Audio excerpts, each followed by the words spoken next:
Thank you, Mr. Speaker. Now, what we see today is that we're talking about a group of countries that have been constantly manhandled by the West in a lot of senses, like trying to have democracy imposed in different ways. We've seen that essentially the United States and the West have been trying to either go in militarily and try to create, to promote nation building, either have been manipulating these countries from the inside, promoting dictators, giving money to dictators, giving money to armies, and generally just using the pretext of creating democratic reform or promoting secularism or promoting generally Western values, but actually what they've been doing is been manipulating those countries, disrespecting the people of these countries, and not really taking into consideration these the nations that we're speaking of, partners that might actually want to reform and might actually want to have a common future with their democratic allies.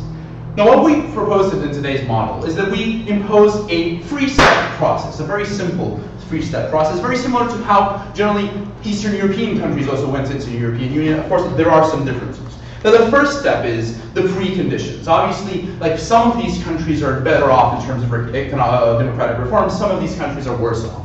What we see is that the EU should say, look, we need some preconditions in terms of you actually have some sort of separation of powers that is proven by standards that will be evaluated by European inspectors, that there are a certain group of fundamental rights that are respected for the people of these countries, and that precondition basically would offer the countries a candidate status to the European Union. And then we engage in the same sort of process that we engage in with normally. We have to have evaluation, we have to have a strengthening of the separation of powers, strengthening of the rule of law and the institutions of the state, ensuring that citizens are offered rights like freedom of expression, ensuring that citizens are offered rights like freedom of belief and freedom of religion in these countries, and we think that, and of course imposing anti-corruption measures. And we think that when this is done, we can actually think about membership and then an evaluation of that membership. Yes. Are these the same rounds of values and the same rounds of preconditions that European countries wanted to get into the EU are? Yes, essentially they are. We think that there might be necessity in some of the cases to have more oversight, to have more oversight on the ground level. But we think that essentially we stem from the same core values that we have with other European countries. And we think that the situation in a lot of the countries that actually came into the European Union was quite dire in terms of functional democracy as well. We can only give Romania as an example, which was a very dysfunctional democracy with rigged elections, with political parties that were fundamentally undemocratic and fundamentally against the West. So we think that we've had countries like this that have actually entered the European Union, and we've seen the pressure that the EU has put on them has actually functioned to get them to a point where they are functional democracies. Albeit they do have issues, but they're still functional democracies, and we think that this is extremely important because people actually have their rights respected to a greater extent than they've ever had in the past. Now, what I'm going to talk to you about today is firstly how we want to promote democracy, with respecting the dignity of the nations in which we're trying to promote democracy, not the way we've been doing so far. Secondly, we're going to tell you how the incentives for these countries to become democratic work, and why this is not going to work without a force like the EU giving this, and how the EU will actually offer something of great importance to these countries that will greatly incentivize the people and the politicians to work for reform. Thirdly, we want to talk about how influence is very important to the EU, and how this is the logical next step for the EU to become not just the United States of Europe or something, but actually a working model around the world for how democracies can become better. Okay, let's talk about how we promote democracy with respect. We say that this, when you essentially say we're making an offer, you can come into the club of the European Union, but you have to impose you have to make these reforms. We're saying that this is a dignified proposal for change. Because the EU is not going in and saying, look, we're going to come into your country and we're going to change your country. We're going to impose this and this leader. We're going to impose this and this faction. We're going to fund this and this. What they essentially will be saying is, we propose to you as a nation and as a political class, we want to enter in a partnership with you. And we're giving you these concrete advantages, like freedom of circulation, like freedom of the labor market, like the fact that you can access funds from the European Union, like the fact that we can actually give you the know-how that you need to implement in order to have functional democratic institutions. And we're giving you all this, and what you have to do in exchange is to actually enforce these values. This is an offer. This is not an obligation. Some countries, if they want to, they can say, we're not going to do this. We're assuming that not all of them will want to do this, but we're saying a good number of them will, and they have very good reasons to. Why? Because simply speaking, One of the major reasons for which reform is so hard in countries in North Africa and the Middle East is because these countries don't really have a democratic tradition. So like the peoples themselves are not prepared to actually handle democratic institutions. They haven't had this experience. And we think that that is very problematic when you don't have a perspective of democratic future. Also, like, they don't have an allegiance to any democratic force. Democracy has not meant a lot historically in this region. I think what the European Union adds is these two things. It adds a future perspective of democracy and how democracy can be productive, and how being a democracy can also mean the fact that you have influence, because the European Union is important. Like, for North African and Middle Eastern countries, like, the most important thing that they're aligned to is essentially like the Arab League. And we think that the Arab League does not necessarily promote democracy. And we think that that's a disincentive for politicians, and also a disincentive for people that like value the work of the nation to actually believe that democracy is the way to go. Even if they like it, they're just going to say, this isn't really feasible for us. We think that the offer coming from the European Union gives the perspective to people that are open to democracy in these countries to actually say, look, we're looking towards democracy, and we see that democracy and like a functional rule of law is something that can give us a perspective of a future in which we have influence. We have influence through a body like the European Union, which is one of the major players. We think that this is an essential incentive, both on the side of politicians and both on the side of people that want to see their country as something important. Let's talk about what the EU means. The EU has a very important model. Like, the EU works collaboratively. You have decision between states, and you also have decision between representatives of the people. We think that this is extremely important, because countries in North Africa and the Middle East have essentially been trying for years to like feel that they're important and they're being heard. We think that this is the type of mechanism that they can work within. Because in this type of mechanism, the co-decision process will simply mean that the voices of each and every country is heard. Like, generally, we think that these countries will reject any other form of like association with democracies. Like, essentially what they've been offered so far, in which they have to be like, if you're going to be a democracy, you're going to be the puppet of the United States, is not something acceptable for the peoples of North Africa and Middle East.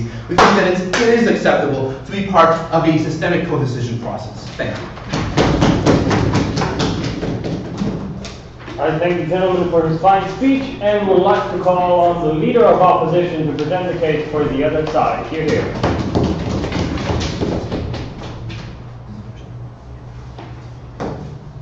Thank you for allowing me to speak.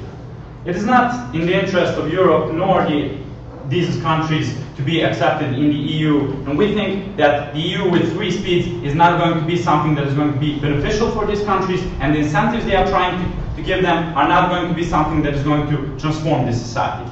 Let's first see what the Prime Minister has for us. He says the problem is that they are manhandled by the West, and he wants them now to be manhandled by the EU. We see that as a problem. They seem to forget that in the meantime, the Arab Spring has happened, and that we don't have like dictators that are currently controlling these countries, and like the West using their resources. We already had this change. We don't need the EU to tell us that these countries should not have dictators and they should change. They've already shown the interest, and they show that they want to have a democratic system. So we think that the manhandling by the West is not really something that is a problem anymore. Also, but it is more of a problem when they say that these should be incentives. And we saw a big problem in the Eastern European countries, that the people in these countries perceive democratic change as something that is only a condition, not something that is beneficial for them, but it is only something that is imposed by the EU countries in order for them to be accepted.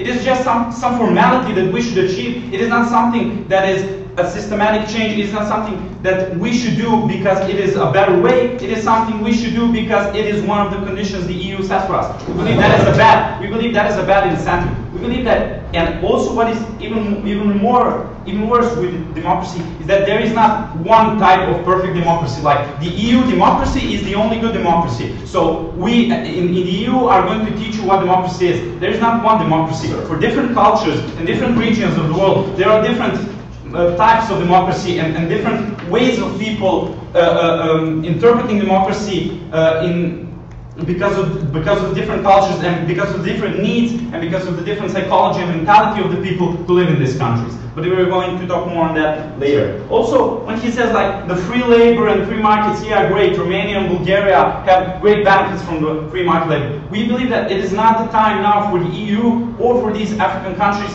to just let people flow all around. We're going to explain that also later, but we don't believe there is so much money for these African countries to be invested in. We already have so much problems with getting the money for the countries that are already in the EU to bail them out and to fix the financial crisis. We don't think there are going to be stashes of cash to give to the African countries so they can build their economy. But also, now what I'm going to talk about is why is this not in the interest of the EU and why they have the responsibility to their people to not do this political move. Well, firstly, because the EU already has problems. It already has an identity crisis, and it already has some serious issues with the legitimacy of the EU and with the discussion of what EU should be. So, in the moment where there are great financial crises, when there are big differences in the countries understanding what should EU be, when you have Europe with two speeds, with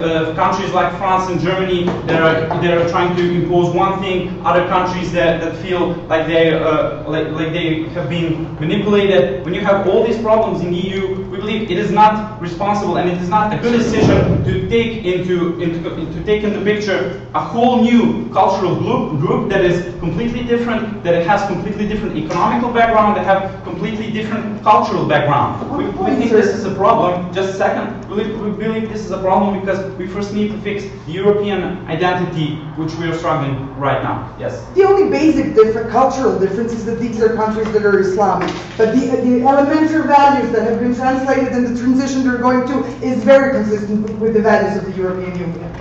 That is not true, because you are presupposing that their understanding of the political system they want to have is the same as the political system that is that EU wants to have. And we are going to talk about the political changes now, because when you go to the EU, what happens? You have big EU regulation. You need to copy. What happens when you go to the EU is that you need your political institutions, your parliament, to enact laws that are in compliance with the EU laws. Why we believe this is not going to go out as well in this case? Because we already see in the example of the Eastern European countries that actually these countries are struggling with trying to copy the EU regulation and not actually responding to the needs of their countries and responding to the needs of their economies. When these countries go into the European Union, they are not going to have policies that are actually beneficial for the development of their countries.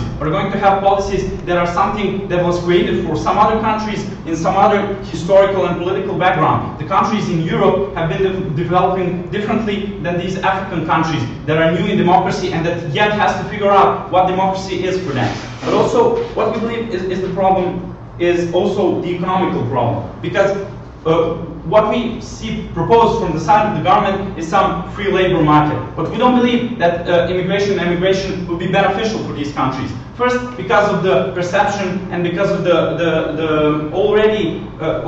because of the resentment we already have in the European Union towards immigration and towards mixing with other cultures. And Angela Merkel saying that multiculturalism failed. And these people don't want to see many immigrants coming from these countries in order to find their future jobs in the EU. And if we want to have a scenario like with the Romania and Bulgaria, when we say, oh, you can go to the EU, but your workers cannot go to our countries, we believe that it is not consistent with the idea of the EU. So if that is the idea, then we should not accept them, because we should be consistent and we should have the same rules for all countries in order to have a coherent system in the EU. We don't want to have these political struggles that we already have with Romania and Bulgaria.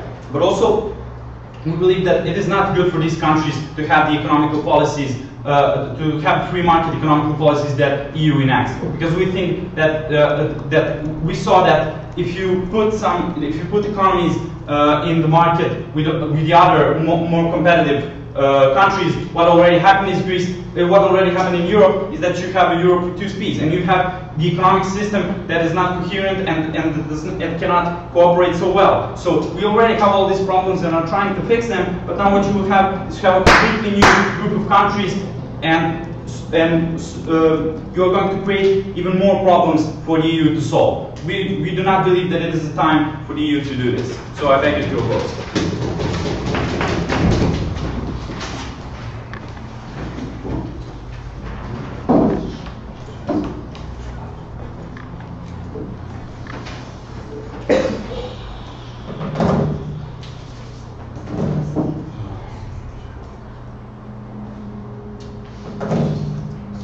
A rose by any other name is still a rose. We call it the European Union, but that's not the point. It's not about being states that are in Europe. It's about a fundamental principle of cooperation towards a greater economical, political goal. It's about cohesion within these states to create a system that protects these countries individually, that protects the interest, and creates a pole of power that can be sustained if there are troubled times. They say that, well, look at the economic crisis, but lots of people will say that the European Union would have been far worse off as individual countries if the economic crisis had struck them without this safety net to fall back on. Now, what we've heard today from side opposition is their main attack, so I think we can catalog as, let's say, technicality. Now, first off, they talk about the Arab Spring and maybe not having the need to have this proposal or opportunity given to them by the European Union. But even more so, we see that because of the Arab Spring, we see that there are countries from North Africa and the Middle East and whatever that want democracy, that want to implement this change. We see that this is cohesive with values of the European Union. We see that they want this. We see that this has been, especially in countries like in Egypt, this has been an uprising that has been grassroots from the people. This is not something that was imposed by Western imperialism or anything. We see that there is a genuine need, a genuine desire for democratic power within these states. And I will get to that more on in my own point on why these states have failed their successful democratic transition and so on. And even so, they tell us that, well, people think that this is a bad incentive. People think that democracy is just a formality in order to gain some benefits. Even if they see it as a bad incentive, even if they don't realize the good outcome, it's still an incentive to get to democracy, and they do get to democracy, which already has benefits to these countries, and we believe that democracy will bring great strides to these countries. Even if we look at these Eastern European countries that, yes, still have problems and still struggle, we believe that they have made enormous strides in cooperation with other countries, within the EU, with human rights, with fighting things. That's the thing. They are struggling to be a democracy. They're not just ignoring the idea of democracy altogether. And we believe this is a struggle that has to start. We believe this is a struggle that will be greatly hampered if there is not the European Union there to step in and help out. Yes, I'll take it. If there's so much genuine democratic desire in Arab Middle Eastern countries and North African countries, how do you explain the rise of Islamists and the winning of many Islamist parties in these countries?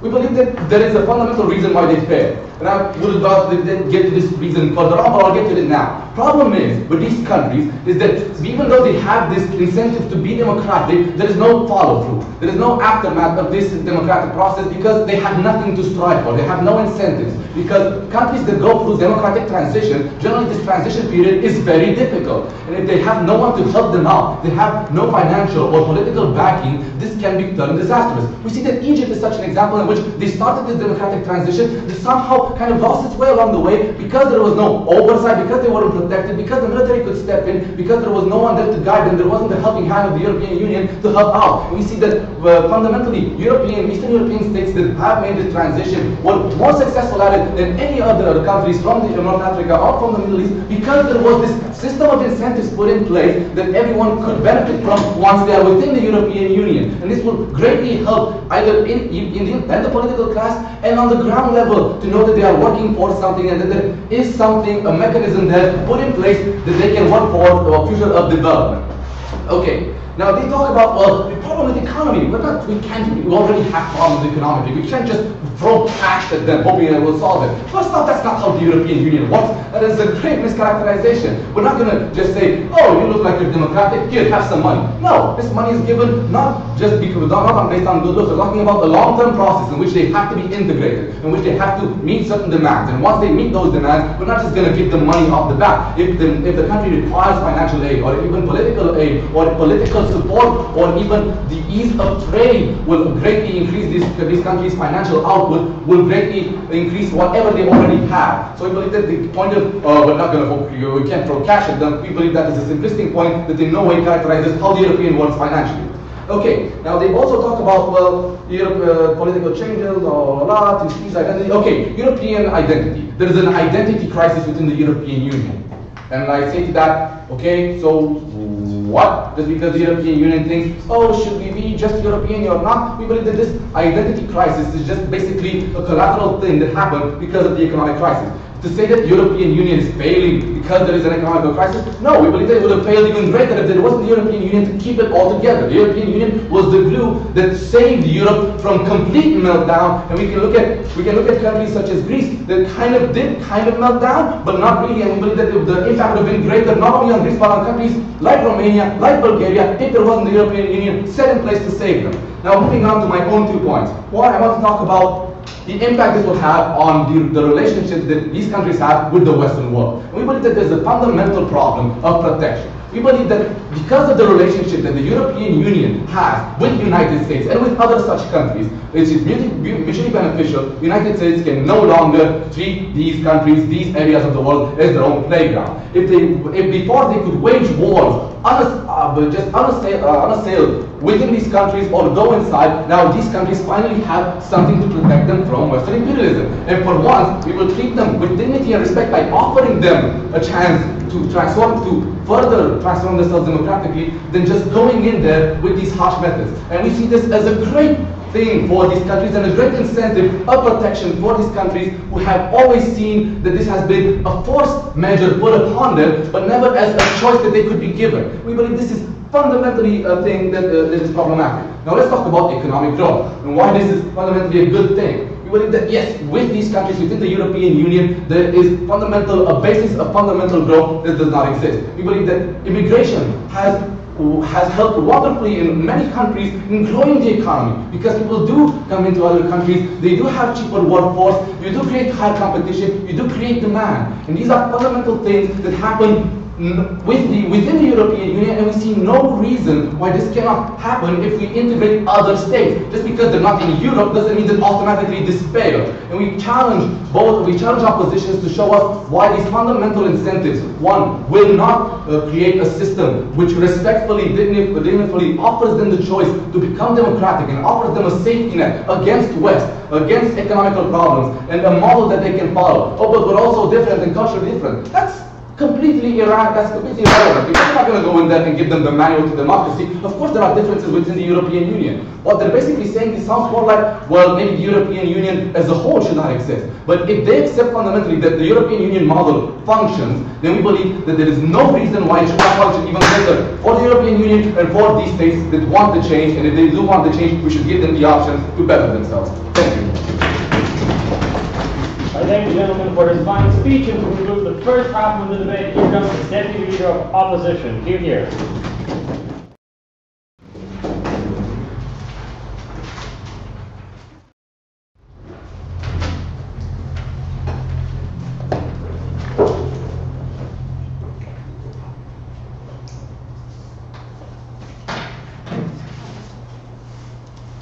Okay, so thank you for the floor.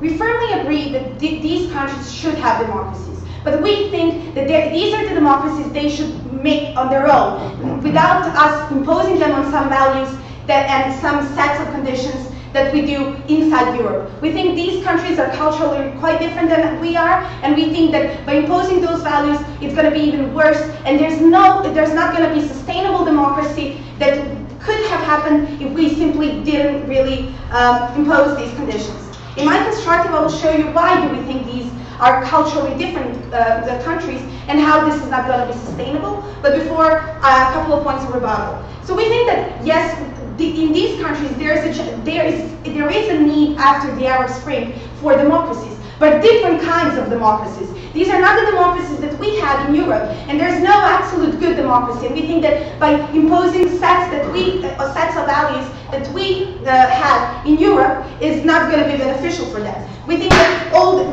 no, thank you. We think that by choosing the parties they do now in Egypt, by choosing, I don't know, the Muslim Brotherhood, they're showing us that simply they want something else. It's not the democracy that we have. They want something, a different kind of democracy. Now, to the point of how the trade is going to boost the the economy and how the economy is going to grow. We think that economical cooperation can exist without them being part of the European Union. And we think that easing the trade system also can be beneficial for them without actually allowing them to travel and work freely inside Europe. We think this is going to result in harming, like in a growing Islamophobia that we already have inside Europe, and this multiculturalism that has failed. We think that by letting them go and work freely inside Europe is going to harm them even more than it does now. No, thank you. To the point how this, how now they will be protected from evil America, we think it's not really that simplistic. We think that, first of all, European Union has problems on their own. They have problems inside Europe, inside countries that are already members of the Union. And we think the complete, absolute protection is not going to be possible. But even more, we don't think America is going to attack any of these countries, and we don't think that it's that easy for them to simply go there.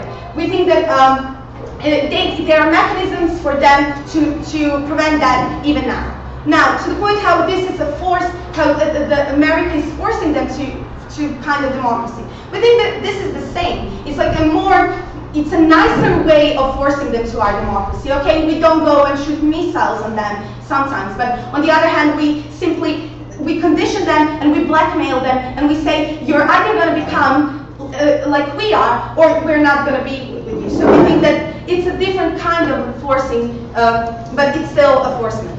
So, no thank you. Later. So now to my constructive part.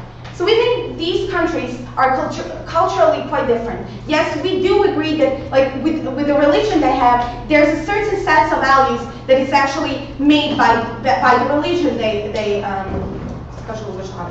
by the religion they have. So we think that these values are actually preventing them from making, the religion is preventing them from taking all that we have, all the values that we have in Europe with our religion background and simply implementing them. We think that, just a second, that people from Islamic countries don't really see our values as the ones they want to have, and that's the absolute way of living. Madam, please clarify what core values of democratic societies within the European Union are fundamentally incompatible with these different cultures. Okay, we think that liberal values, like, I don't know, abortion, I don't know, liberal, like women working everywhere, and being like on high positions, are values that Islamic countries won't really adapt and won't really accept. We think these are the values that we all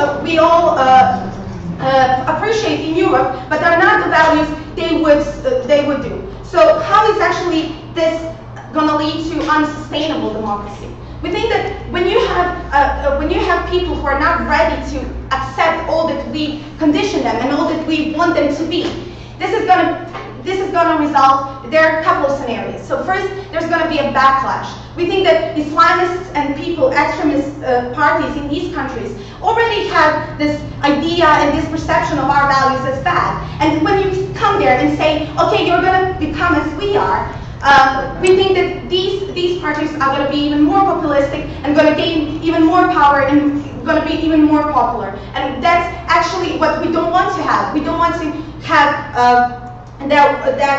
that way of developing countries. So a different scenario would be, as we already showed you, how in Eastern countries it's done. We simply copy the laws. We simply copy the policies. We simply copy the values, and we pretend that we are like you are. We think this is not going to result in the future with democracy. Why? Because when you don't have this democratic behavior, when you don't have this culture of of choosing and this culture of values that we have.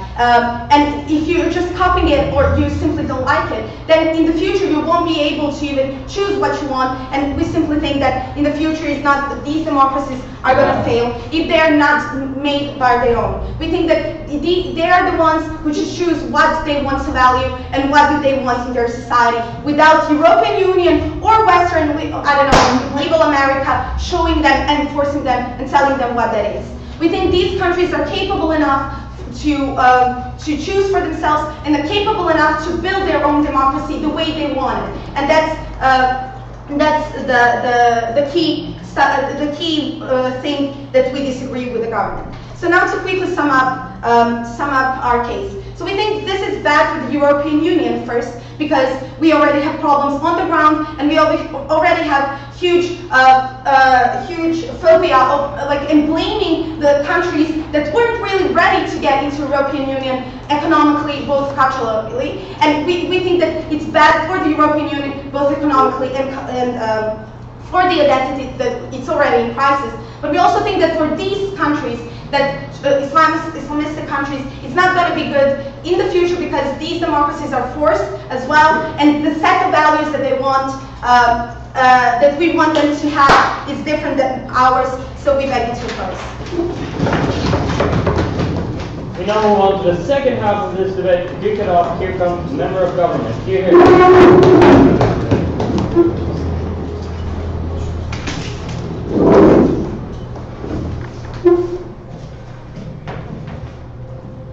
Mr. Speaker, I love the fact how I wouldn't be able to get an abortion in a Middle Eastern country, but I would be able to get an abortion in, I don't know, like Ireland or another EU member country.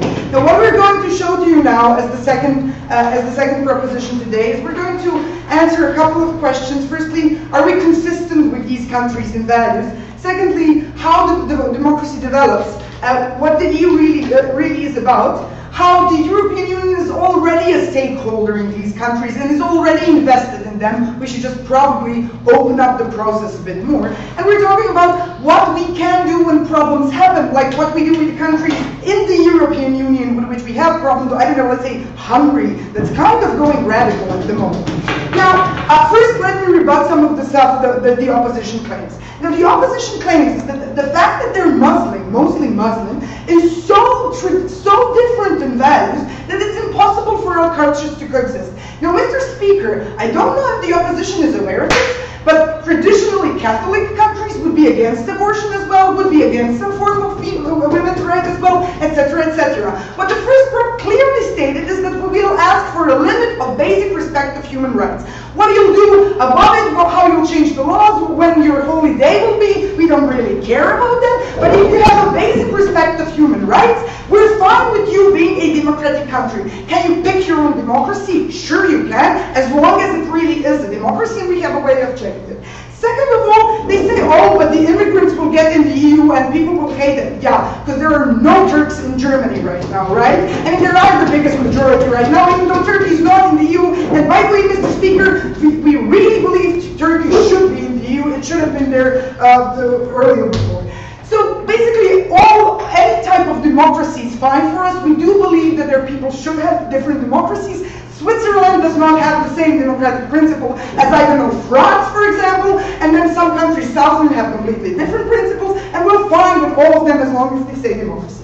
Now, what is a transitional period? What happened? Let's see what happened in Egypt, right? People were unsatisfied with the type of governments they had.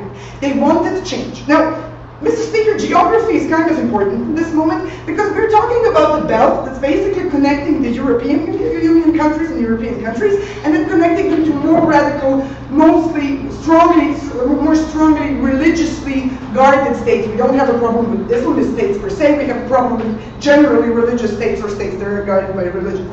So when these countries transition, they can swing either left or right. By left, I mean towards the European countries, and by right, I mean towards these more radical countries. Now, what we saw in Egypt was a country that was prone to connect more to the Arab League, and people offering them direct initiative, direct help, specifically to the Muslim Brotherhood, that was interconnected. We believe this is bad, and we believe we should give initiative to people who believe in more democratic values, and people who would develop develop in concordance with the ideas of the European Union, we should give them an initiative which they can use to gain political power. So at the moment they can claim, look guys, we're getting in the EU with Germany that can help us even if we have problems, and look at how well they've developed, and yada yada yada. People who would promote democratic values would have a stronger initiative for the voters to vote for them, and the country to actually transition to a more democratic system rather than the radical. Now, let me talk about how the EU is already a global stakeholder. Turkey is a beautiful example. We've been raping the country basically for the past, I don't know, 10 years, saying, you know, maybe tomorrow you can get it. Maybe tomorrow you can get it. There's just this one little thing you need to fix, and then maybe you can get in. With the Turkey adopting at this moment a better democratic system than we believe, for example, Hungary has that is a member state, and are still not letting them in. Why? Well, the official claim is we don't like what they're doing to the Kurds, but then again, we shouldn't like what we're doing to the Basque Cider, and Spain still is in the European Union. What we think is the bigger problem is that there is a sort of a fear of Islamophobia, and there is a fear of the central states of not letting these states that are in the belt in. However, Mr. Speaker, we're already there. We're already investing or trading with them just on the worst deals, and deals that are worse for them, that make it harder for their people to move in, but easier for our people to buy our money. So we believe we have a responsibility. First of all, some of these states we colonialized back then, so this is a part of the responsibility, but the other one is that we're basically economically colonizing them, like Turkey right now, by imposing them directives they need to hold on to and not giving them any benefits back. So we believe we have a responsibility to give this back. And the last point I want to talk about, Mr. Speaker, but before that I'll let you give a point, is what happens when there is a radical change. Yeah, but exactly the economical colonization is what happened in the EU, yeah, with the colonization of Greece and Italy, and the economic system and financial system. They are not. Yeah, okay, it's not economical colonization, it's the fact that right now, since the countries are economically incapable, not in other ways, but economically incapable, we're getting in with our economic tools. However, I sort of think they're kind of better off with someone offering them help, and not only offering, but being obliged to help, than they would be if they were in a completely powerless position. So that's a plus for these countries. Now, Mr. Speaker, what we believe is that after a successful democratic transformation, any country, including current EU member states, could move slightly towards less democracy or more democracy. Generally, in periods of economical crisis, countries tend to move towards being more radical. What we believe is vitally important for promoting the idea of the European Union and the values that are the basic, that we're saying, guys, we believe in being together, in being different, in togetherness, or whatever the correct translation is. The point of this sentence isn't just an empty phrase. The point is saying, as long as you satisfy basic human rights, we believe that it is more beneficial for all the stakeholders to trade under better circumstances. So when we finally let them in, the options we have, if they decide to go radical, are the options we can have with countries in the European Union that are coming radical, with the courts claiming that some reforms are against the European directives, with the pressure we can put on our members, with the help we can give our members in dealing with radical parts of the society, etc., etc. Because we believe that Hungary would be way worse off if it wasn't a part of the European Union that forced them to abolish the law that killed media transparency after they imposed it. We believe that if there is an option of you moving radical, it is better for you to move radical while there is checks and balances system that will help you move back towards the values that we as the EU believe the entire world should have. So, Mr. Speaker, we have the responsibility to take them in. We find it beneficial for both us and them, and we do not see a clear opposition on why we wouldn't let them in, except an Islamophobic one. We beg you to propose. I thank the lady for her fine speech, and to kick off the closing opposition, Keith Keith, the member of opposition.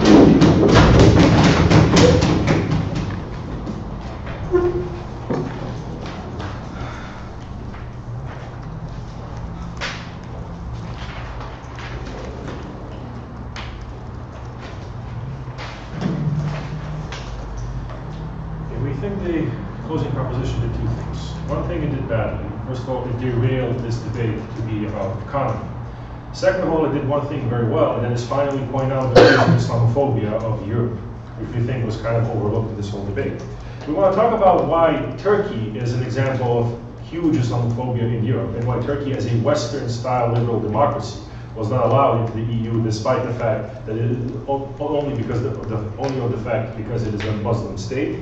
Further, how this sentiment, this denial, and this Islamophobia that is very well known to the people in Middle Eastern countries actually fuels Islamists rather than Democrats, and why this is going to be counterproductive.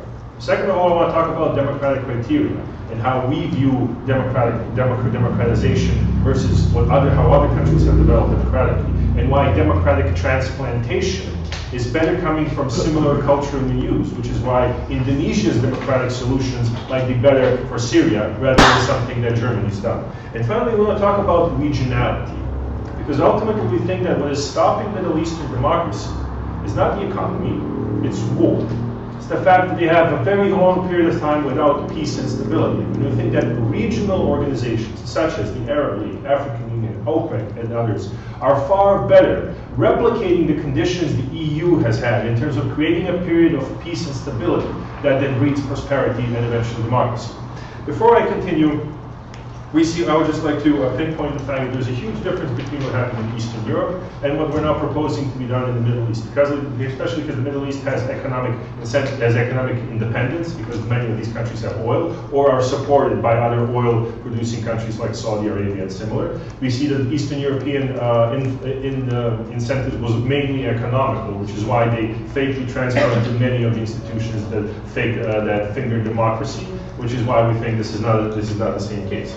But also we have to realize that Turkey is not an Islamic-style democracy. It is becoming an Islamic-style democracy because it's being rejected by the EU. And Islamists are starting to gain power the same way they're gaining power in most of Europe, in most of the Middle East. We think that this is because there's a huge Islamophobic trend in Europe. Now, we see this also problematic is that Turks know this, and most of the Arab countries know this as well. The problem is now that when you start offering them democratization, what you're essentially saying is that you have to be different than what you are now. You have to change and be like us in order to join our club and be considered a democracy.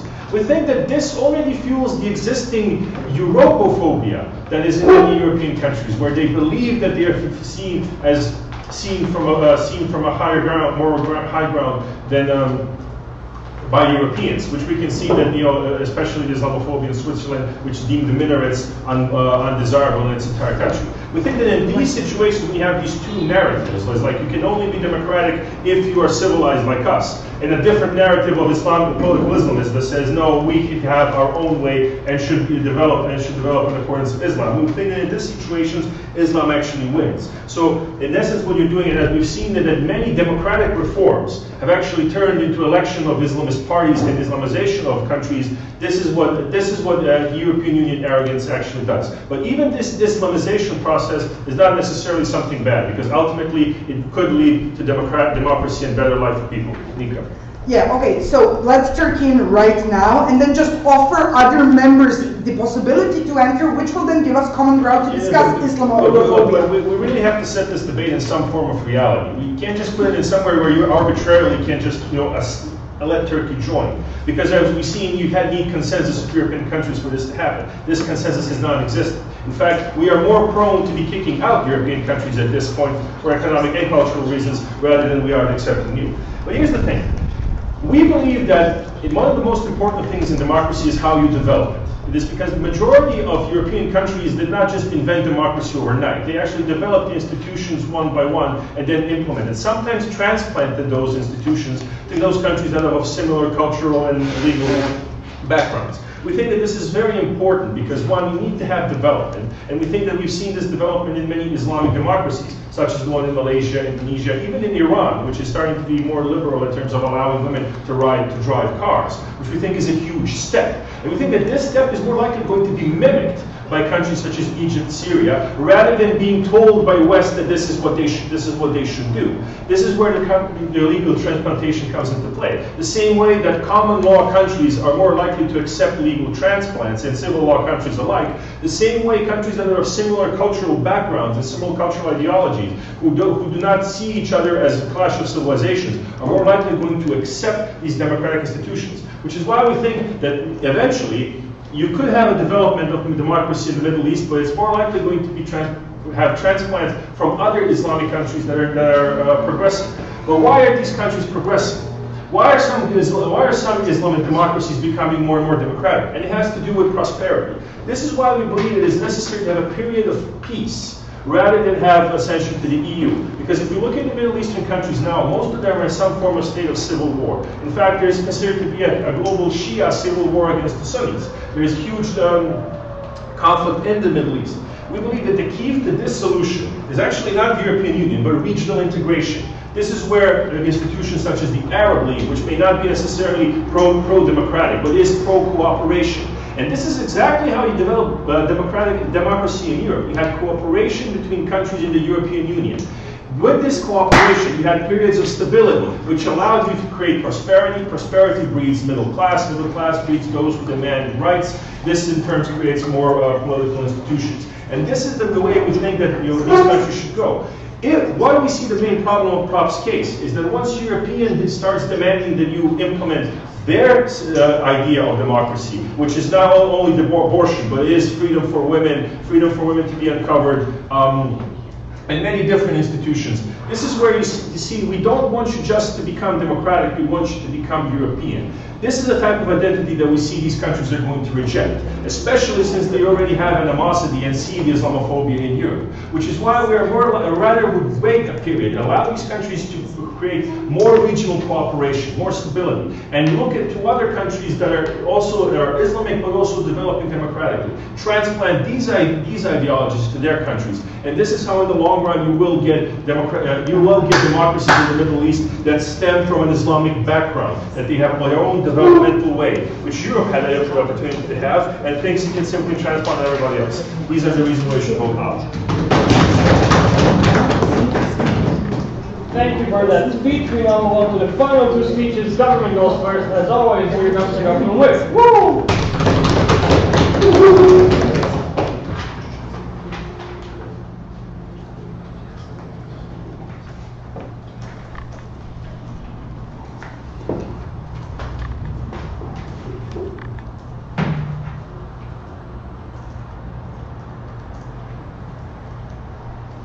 So first I'd like to start my speech with a couple of points of rebuttal on Victor's speech. He was mentioning something about Islamophobia, something about regionality, something about some of them have resources that what would make difference between those countries and EU countries, something about Iran, and something about what happens if they stick together and stay alone. And after that, I'd like to ask two questions that might be summing up this debate. The first one is like, what do we talk about when we talk about differences between countries, and why are those countries actually quite similar cultural background, similar to some countries from the European Union that we greatly tried and started accepting to the European Union. Once upon a time, they were also different. Now they're not different anymore. And the second point, which was really raised in the second table, is what's happening with some people who are actually moving to the European Union, coming from these countries and living there and being Islamic also, and not having problems living there as Muslim people, and how we also have Muslims in the European Union who, are living by their laws, but also nobody's actually forbidding them to live by the laws, as long as they have the basic rights. And that's the analogy which might be used for the countries that we will try to get to the European Union. So first, Victor was mentioning Islamophobia and how actually if we put those countries in the European Union, we'll fuel the Islamity and radicals and everything like that. We will always have Islamophobia. And as long as those countries that actually share the cultural background at some point in history with us stay isolated, stay a part of the Arab League or that part that geographically watch, they will always be Islamic for the first step. And the second part is the fact that those countries which have Islamophobic problems now will just try and develop Islamophobia even more. Because in that moment, there will still be those people who are living really far away, and there will be those people who we are not able to include in our community because A, they don't want to do that, B, we're not ready to accept that. And this is the way how we actually say we're fine with that, especially because A, we know that we have Muslims and people who are radicals living in the countries of the EU, residing in the countries of the EU, and being citizens of the EU. And secondly, we do have those people who are moving from those, not only being Muslims living there, but we have people coming from Iran, coming from Morocco, Tunisia, other countries like that who are moving to the EU and trying to get the citizenship of the EU. And my question is here, if the whole country has that, and the people living in the country at the start would say, we dislike democracy, we dislike your side of values, Why were those people then moving to the EU in the first place? Because they moved there in order to get the better life. And now we're offering, not obliging them, we're offering the possibility of those countries actually having something similar there, because maybe it's too expensive for them to move to our territory. And this is the way how A, we will include those Islamic people to the community as a whole. Secondly, we will start talking about Islamophobia, which is still being a real burden and real problem today. And C, after some point, we won't have that much degree of those Islamophobic people and radical Islamists and everything else. Secondly, he was mentioning how actually we need to have long periods of time and peace, and the European Union explains that we have all this peace and stability and everything. We have Hungary going on right now. You had riots in a couple of months happening like during the states in the European Union. We also have those differences, we also have those problems happening now. But also we know that we're coping with those problems even better than we were able to cope before we entered the European Union. We entered look at Yugoslavia, for example. We had the war recently, and now we're trying to cooperate on the level of actually entering the European Union, because we know that it's not only the political goal or the economical goal, it's also this ideological, cultural goal, because we know that we're sharing that historical background with the European countries, with the countries from the region, and we're trying to achieve that peace and stability here. And we have problems going on, and this is what is helping us actually to cope with those problems and those wars and those unpeaceful times that we had before. And secondly, that is something that might actually help those countries, those young democracies, which now have two possibilities. The first one is actually entering into Arab League, which is actually making all the Islamic radicals gathering and making the Islamic radical bloc, which will then be radical together and a stronger radical than is there now. And the second possibility is for us to say, hey guys, once upon a time we were a part of a certain empire, once upon a time we had a similar music, we had a similar culture. I know it sounds really, really far away as an idea right now, but once upon a time we were actually sharing the same history. And in that moment, we're actually offering them to have a certain set of basic human rights and saying, and at some point when you will need help, when we will try to get to our market, when we will try to achieve your goals, what you decide, what you would like to have, we will say that's fine as long as you just have those basic human rights. And what the opposition side is claiming all the time is the fact that the government is trying to put different set of values and that we're opposing something they don't want. We're not imposing anything, we're not forcing them to do that. We're strictly saying basic human rights and we will help you if you want to. And they want to do that, but nobody up to now was able to actually help them in that way, in that manner, to protect those rights, those basic human rights which they are trying to develop right now. Yes? The UN is about basic human rights. EU is about thorough regulation, not only some basic things, but a complete model of economy and politics. And regulations come like that. You have the goal to do this and this and this. The way that you want to do it will be on your national level. And that's why we have a different constitution, different laws coming from the member state. Everybody's sovereignty is preserved in that moment. They all have the possibility of actually introducing their laws, which are in compromise with the citizens living there. The same thing would go for those countries there, because those countries also would be imposing the laws which are to only comply to their religious set of values, but also they would have the greater protection of human rights. Nobody would say you should do this now because we want to do that. We're not USA. We're European Union. We're trying to be like more liberal and trying to protect even broader perspective of human rights and freedoms. About resources, about Victor, there was a difference between Middle East countries and Southeastern European countries when they were entering the European Union. We have resources, fine, but we have Middle East countries, we have resources also. The only difference is the fact that they don't know what to do with it now, because nobody's actually trying to make them putting them on the free market in that moment. At this moment, we're actually growing up the economical perspective and actually putting them in a situation that the resources that they have might be used in order for them to actually have the circulating capital and to get the resources, putting them at the level of all the countries that had actually resources. Okay. So, radicals in the EU. Let's talk about radicals in the EU also. We have them now, and we have Catholic radicals also. And non-democratic countries today are actually the Catholic countries mostly, because at some point they're limiting certain rights. So the Islamic State thing is not going per se only for like democratic countries of not being Muslim. We had similar situations going on in European countries. We had Catholic situations, Catholic states, which are defined as Catholic states, being actually radical and not being democratic. So we do believe that the point of religion, especially when you see that those countries from the Middle East and the countries from Northern Africa are not completely different to us. The only thing which is separating is the fact that they share certain religious points we are not sharing at the same time. But we also have the analogical situations going on in the European Union, and when we're talking about that, nobody's mentioned the Catholic sphere, they're always mentioning the Islamic sphere. And this way we're actually trying to cope with those differences. We're saying your differences is really fine. We'll protect your differences, and you will have the democracy that you actually wanted to have at start. So for all these reasons, we would like to propose this motion.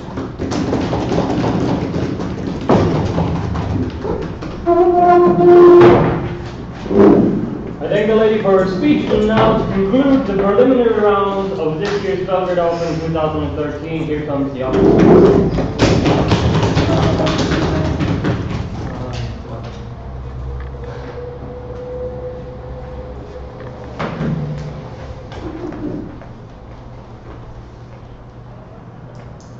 2 points of clash in this debate. One, and I think this was the most important part, which was about, 2 points of clash. One is about values, and two is about practicality. I think that the entire debate can be summed up in this way. Now, one is whether or not we have the same values or different values, or are these competing values. And I think that if we prove to you that what's the difference in these values does in Islamic countries when they turn to democracy is somehow not desirable, we win this debate. And this is how it happens. Yes, we do have different values or same values. For example, yes, abortion in Ireland and Islamic countries is one of the issues that they possibly agree upon. But the difference between European countries, and this is what the European Union, the basic thing that the European Union agrees on when it comes to European countries, is the fact that you need secular countries. This is what is different. Yes, you have the Catholic Church, which is arguing against abortion, but you have liberal, secular countries which go, yes, but this is a progressive value that we need to have in our society. This is not what happens in Islamic countries, as the Arab Spring has shown. When we vote in Islamic countries, when they vote in Islamic countries, they vote pro-Islamic, because these are the people who helped them during the times of dictatorship. These are the people that have created the social safety net. These are the people who have given food to the people, who have enabled some people to survive. This is why they turn to them. No, thank you. And this is what happens in Islamic countries.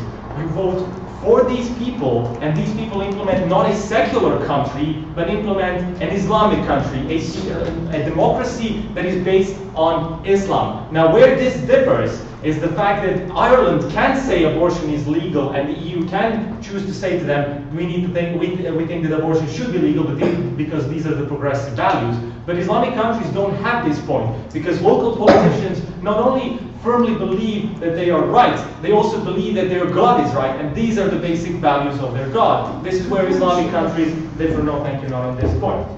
So secularism does make all the difference in the interpretation of certain values, right? This is why we have a difference between European and Islamic countries, right?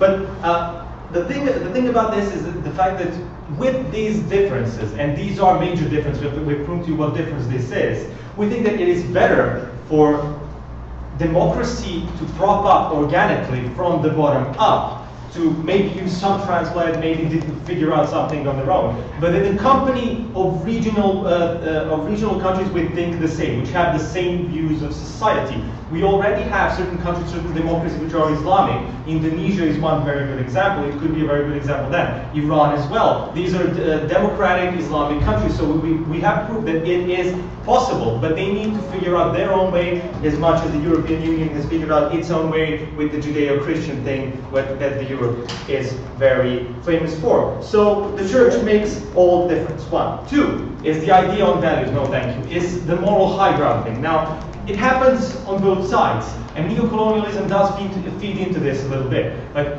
on the European side, you do have Islamophobia, which is a huge thing, which when you say Islamic countries and Islamic values to an average European voter are acceptable within the EU, they can have their church interfering in the state, which is going to happen eventually, right? Or immediately.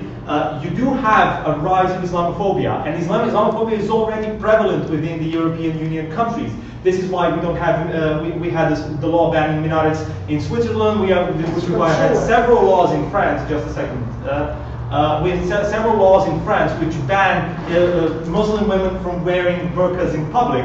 We think that this is the personification of Islamophobia, and we think that this creates the idea within the European Union that they are somehow lesser, that we are treating them as lesser, and this is no way to build a good relationship going. Okay, so how is giving them grounds for discussing Islamophobia and proving that it's wrong in the European Parliament worse than what we have right now when they're just radicalizing even more? Okay, because once you say these are the values that we are giving you as the European Union, and we have this moral high ground, then you create people who are fighting for democracy inside Islamic countries into EU mercenaries. You are creating politicians which might be progressive within their own societies into sellouts of their own people. This is what has happened in Serbia, whereas whenever you said the European Union is a good thing, they said he is a mercenary of the West. This is what disincentivizes people to listen to democratically inclined politicians and elect democratically inclined politicians or progressively inclined politicians, which harms democracy and harms the basic values that the proposition wants to tell us that the EU is going to bring to them. This is what is problematic within them. And two, this is the neo-colonialist part, right? The fact that there is Islamophobia, there is Europhobia in countries, it comes from interference, right? Too much interference between different societies can cause this. Serbia and Croatia are a very good example on when we were together, we couldn't function, but we are best friends when we are apart. Well, some of us are. When we are apart, and we can work well together. No, thank you. And this is the problem with neo-colonialism, right? You do have a problem with the fact that when they seek resources, this is a small part, but they insist on it. When you have resources, the whole fight for colonial freedom was about them being able to control their destinies and their resources. When the EU comes and says, we know how to best utilize your resources, it feeds into this notion of neo-colonialism, and it goes against everything that the EU is trying to implement, which are the democratic values. Now on to the next thing, right? The liberal Muslims that go into the EU, they can go into the EU still. The majority of them are Islamic and vote pro-Islamic. We don't have a problem with them going to the EU. Now the practicality of it, right? And in this practicality, there is this prosperity thing. Now we think that prosperity is what builds peace, and once you have a certain amount of time where you are peaceful, you do become less extreme and you do become more progressive, right? China is a very good example of this. We argue that China doesn't have an actual democracy. We can still argue that China doesn't have an actual democracy. But with prosperity, we have seen an opening of China not only economically, but also socially, whereas they have less death penalties than usual. They have more enforcement of human rights in China. So we do see that even democratic countries, when they figure out what their own democracy is going to be, can have a beneficial and progressive, with time, organic change towards society. And two, when they say that the EU already has a responsibility to go in there because we are trading with them, this is no criteria whatsoever. This does not mean China can get into Taiwan because they have trade. This does not see Serbia, since they're trading with Kosovo, can get into Kosovo. This does not mean we can join the US as the 51st state simply because we trade with them. It's no criteria whatsoever, and because of all of these reasons, we beg you to oppose.